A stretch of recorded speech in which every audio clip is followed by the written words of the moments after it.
नमस्कार। साढ़ा अज दा विशे है लोक गीत दियां विशेषतां।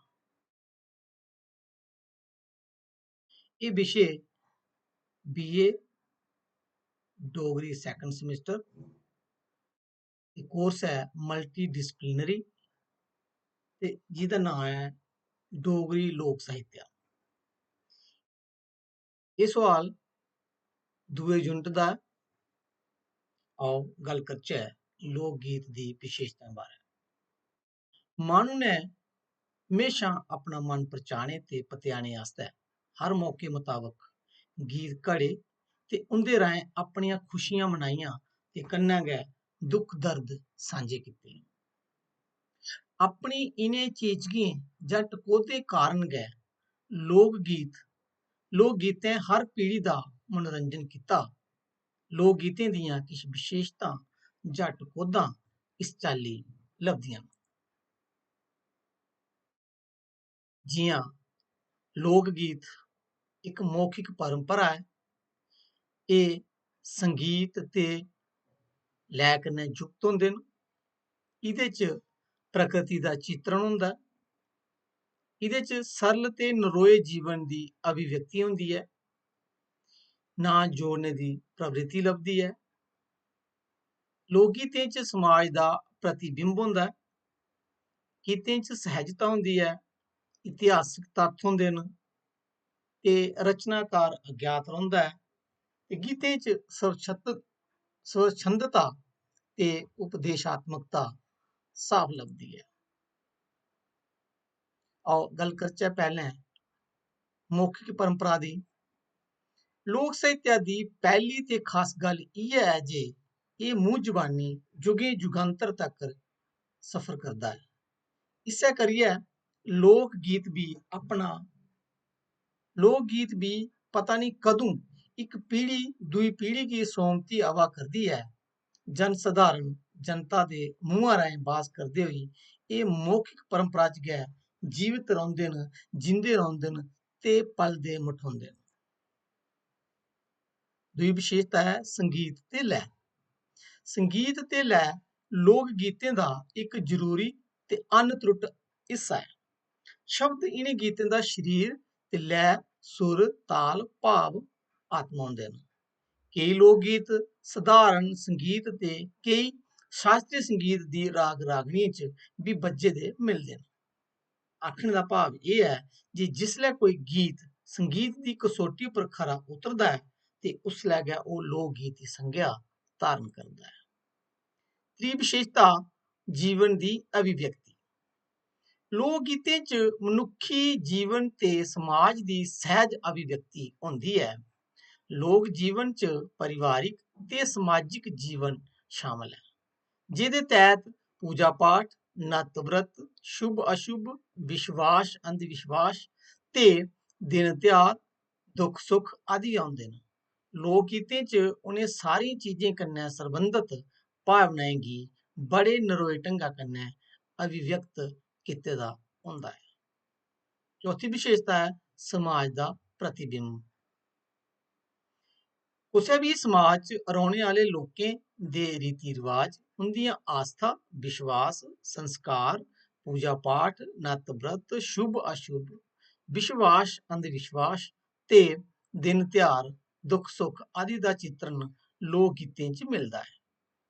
इ'नें लोक गीतें च सिर्फ समाजिक गुणें जां संस्कारें दा चित्रण गै नेईं बल्के समाज च भला करदियां कुरीतियां ते दोशें दा बी जिकर होंदा ऐ। इस करी एह् समाज दा प्रतिबिंब भी होंदे न।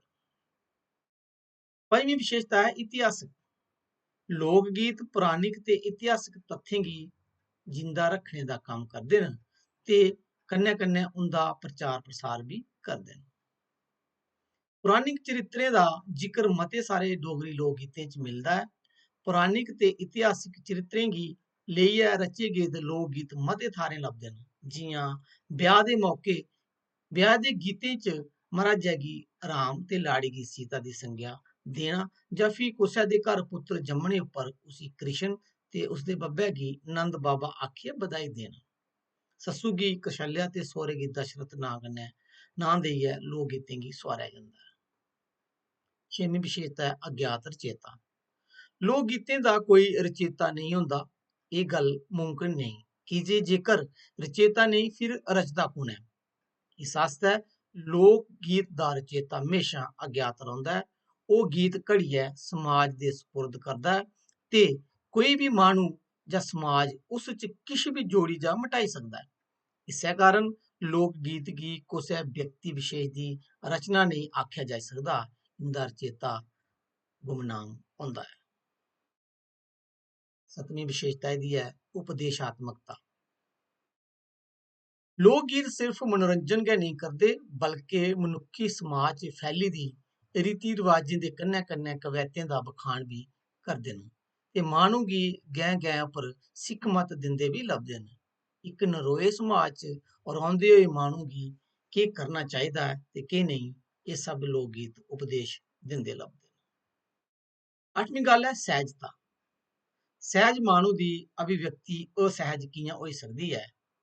जिस समाज दा माह्नू सच्चा सुच्चा ते सरल होंदा ऐ तां उत्थों दी कोई भी चीज वस्त भी शुद्ध होग। सैह्जता लोक गीतें दी सभनें थमां बड्डी शैली ते इ'दे च कुतै भी बनौटीपन नेईं लभदा।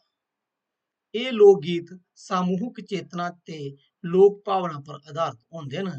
इंदी अभिव्यक्ति दा आधार रैह्न सैह्न सभाऽ ते सरलता होंदा ऐ। नौमीं विशेषता है नां जोड़ने दी प्रवृत्ति। लोक गीतें च रोजमर्रा दे जीवन दी चीजें दे नां बार-बार बरतोंदे लभदे न। लोक गीतें उस वेले दे समाज दा प्रचलत उ'नें सभनें चीजें दा लेखा जोखा होंदा ऐ जिसगी आम आदमी जानदा ऐ। उस करी ओह् सारियां चीजां उं'दे च अपने आप गै समाई जंदियां न। दसवीं विशेषता है लोक प्रकृति चित्रण। लोक गीतें च प्रकृति चित्रण बड़े सुभावक ढंगा कन्नै होए दा होंदा ऐ। कुदरती वातावरण च पले मठोए दे मनुक्खै द्वारा रचे दे गीतें दा प्रकृति चित्रण बड़ा मुमकिन ते सुभावक लगदा ऐ। इसदा कारण एह् ऐ जे इस समाज दा माह्नू मूल तौरा उप्पर प्रकृति कन्नै जुड़े दा रैंह्दा ऐ। ओह् इस्सै दी गोदा च रौंह्दा बौंह्दा ते पलदा मठोंदा ऐ।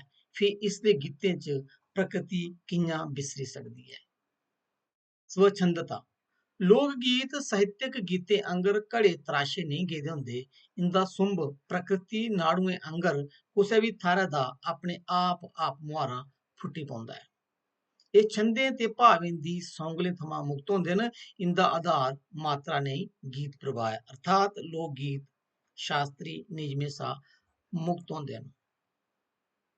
निष्कर्श च आखर च एह् गलाया जाई सकदा ऐ जे लोक गीत लोक साहित्य दी ओह् विधा ऐ जिस च मनुक्खी जीवन ते समाज दा हर रंग दिक्खेआ जाई सकदा ऐ।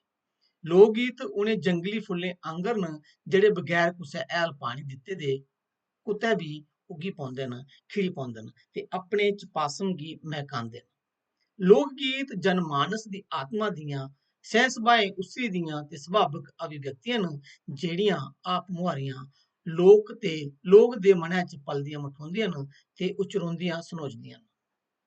लोक गीत जीवन दे हर पहलू कन्नै जुड़े दे न। मनुक्खी जीवन दा हर कोना इंदे रंगें कन्नै चतरोए दा लभदा ऐ। एह् बक्ख बक्ख दिन ध्यारें मौके उप्पर गाए जंदे न। धन्नवाद।